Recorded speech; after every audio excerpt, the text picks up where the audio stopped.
भारत के प्रधानमंत्री की अध्यक्षता में केंद्रीय मंत्रिमंडल की नियमित अंतराल पर बैठक होती है, जिसका उद्देश्य देश के विभिन्न क्षेत्रों के विकास को गति और बल प्रदान करना है। आइए एक नजर डालते हैं अक्टूबर 2023 के दौरान लिए गए महत्वपूर्ण कैबिनेट फैसलों पर।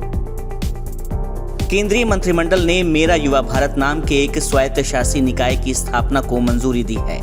इसका उद्देश्य युवा विकास के लिए एक व्यापक मंच बनाना है। सरकार और नागरिकों के बीच युवा सेतु के रूप में मेरा युवा भारत कार्य करेगा। इस कदम से युवाओं में नेतृत्व क्षमता का विकास होगा।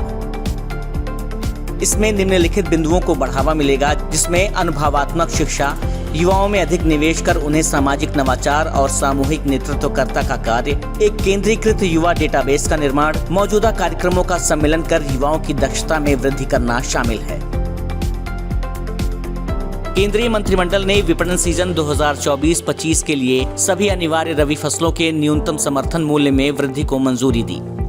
यह कदम केंद्रीय बजट 2018-19 की घोषणा के अनुरूप है, जिसमें एमएसपी को अखिल भारतीय भारित औसत उत्पादन लागत के कम से कम 1.5 गुना के स्तर पर निर्धारित करने की बात कही गई थी। रबी फसलों की इस बढ़ी हुई एमएसपी से किसानों के लिए लाभकारी मूल्य सुनिश्चित होगा और फसल विविधीकरण को प्रोत्साहन मिलेगा। केंद्रीय मंत्रिमंडल ने रबी सीजन 2023-24 के लिए फास्फेट और पोटाश युक्त उर्वरकों पर पोषक तत्व आधारित सब्सिडी दरें तय करने के लिए उर्वरक विभाग के प्रस्ताव को मंजूरी दी है। इसमें आगामी रबी सीजन 2023-24 में पोषक तत्व आधारित सब्सिडी पर 22,000 करोड़ रुपए से अधिक के व्यय होने की उम्मीद है। इस निर्णय से किसानों को सब्सिडी युक्त किफायती और उचित मूल्य पर उर्वरकों की उपलब्धता सुनिश्चित होगी। यह उर्वरकों और संबंधित सामग्रियों के अंतर्राष्ट्रीय मूल्य में अभी हाल के रुझानों को ध्यान में रखते हुए फास्फेट और पोटाश युक्त उर्वरकों पर सब्सिडी को युक्तिसंगत बनाता है। आर्थिक मामलों की मंत्रिमंडल समिति ने लद्दाख में 13 गीगावाट नवीकरणीय ऊर्जा परियोजना के लिए हरित ऊर्जा गलियारा चरण 2 अंतरराज्य ट्रांसमिशन सिस्टम परियोजना को स्वीकृति दी। वित्त वर्ष 2029-30 तक स्थापित होने वाली इस परियोजना की अनुमानित लागत लगभग 20,700 करोड़ रुपए है। परियोजना को केंद्रीय वित्तीय सहायता के रूप में 40% यानी लगभग 8,300 करोड़ रुपए प्रदान किए जाएंगे।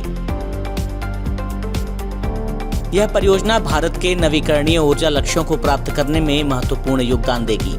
साथ ही यह लद्दाख क्षेत्र में दीर्घकालिक ऊर्जा सुरक्षा विकसित करने, कार्बन उत्सर्जन कम करने और बिजली एवं अन्य संबंधित क्षेत्रों में कुशल और अकुशल दोनों कर्मियों के लिए बड़े पैमाने पर रोजगार के अवसर पैदा करने में भी मदद करेगा।